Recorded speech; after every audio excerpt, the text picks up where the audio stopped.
उत्तराखंड में जुल्म और प्रताड़ना की शिकार हुई एक प्रोफेसर। एक महिला प्रोफेसर जिसने भयानक दबाव के चलते जान दे दी। प्रोफेसर मनीषा भट्ट की मौत कोई छोटा मोटा केस नहीं है। उन्हें गर्भावस्था में भी हद से ज्यादा प्रताड़ित किया गया।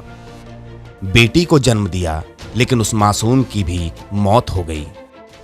उत्तराखंड में ऐसी न जाने कितनी महिलाएं हैं जो दफ्तरों में सीनियर्स के जुल्मों का शिकार हो रही हैं।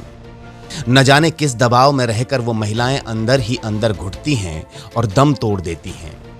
ये कहानी है एक महिला प्रोफेसर की, जो शायद ऐसे ही जुल्मों का शिकार हुई और आखिर में तंग आकर उस महिला प्रोफेसर ने अपनी जान दे दी।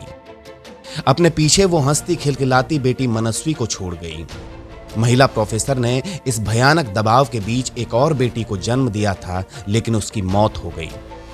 अब हाथों में कैंडल लिए छात्र और बाकी सदस्य प्रोफेसर मनीषा भट्ट के लिए इंसाफ की मांग कर रहे हैं। एक बात तो तय है कि Govind Ballabh Pant institute of engineering technology घुड़दौड़ी की असिस्टेंट प्रोफेसर मनीषा भट्ट की आत्महत्या कोई छोटा मोटा केस नहीं है। पूरा कॉलेज प्रशासन को दोषी मानता हूं और जो इसमें शामिल है वो निश्चित ही इसमें दोषी है। और सबसे ज्यादा मुझे ये लग रहा है कि जो बातें निकल के आ रही हैं कि उनके जो एचओडी थे वो इसमें शामिल है। बिल्कुल बचाने की कोशिश हो रही होगी, इसमें कौन सी बड़ी बात है। ये तो हर सिस्टम में होता है कि हर उनके बड़ा आदमी उनको बचाने की पूरी कोशिश करता है।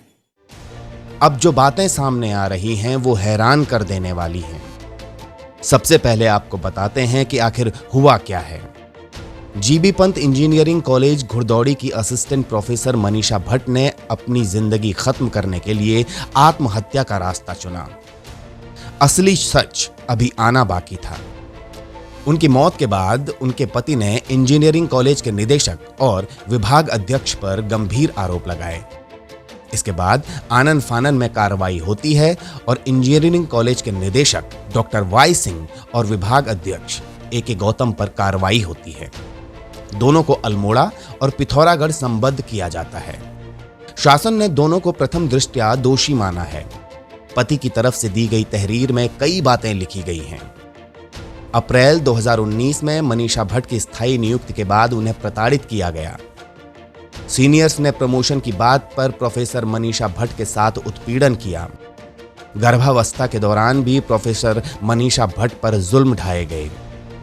अवकाश न मिलने पर प्रोफेसर मनीषा ने आकस्मिक अवकाश लिया।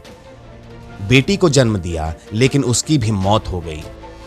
सीनियर्स ने यह कहा कि वो चाहे तो नौकरी छोड़ दे या आत्महत्या कर ले। सीनियर्स ने कहा कि वो किसी भी हाल में प्रमोशन नहीं होने देंगे। इसके बाद प्रोफेसर ने 25 मई को कॉलेज से पति को कॉल किया। कॉलेज के अधिकारियों द्वारा प्रताड़ित किए जाने की बात बताई। कहा कि उनके लिए अशिष्ट और अश्लील शब्दों का प्रयोग किया गया। 25 मई को प्रोफेसर मनीषा भट्ट ने नैथाना पुल से नदी में छलांग लगा दी थी।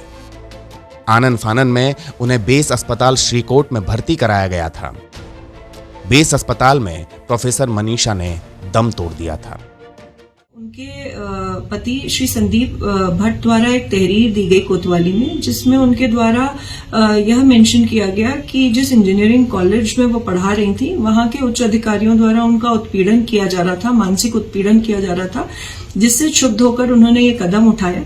और इस तहरीर के क्रम में मुकदमा कोतवाली पौड़ी में पंजीकृत किया गया और मामले की संवेदनशीलता को देखते हुए क्षेत्राधिकारी स्तर के अधिकारी के नेतृत्व में एक टीम गठित की गई है और निर्देश दिए गए हैं कि जो भी फैक्ट्स और एविडेंसेस प्राप्त होंगे उसी के बेसिस में अग्रिम विवेचना की जाए। अगर प्रोफेसर मनीषा भट्ट गलत हैं तो उनके सपोर्ट में ये छात्र क्यों उतरे हैं? क्यों ये सभी लोग हाथों में मोमबत्तियां लेकर इंसाफ मांग रहे हैं?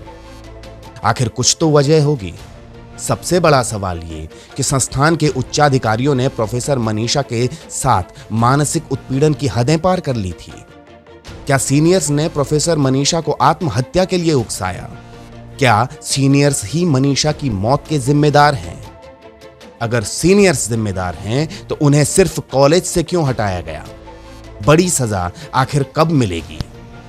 कब प्रोफेसर मनीषा भट्ट को न्याय मिलेगा? ब्यूरो रिपोर्ट, राज्य समीक्षा।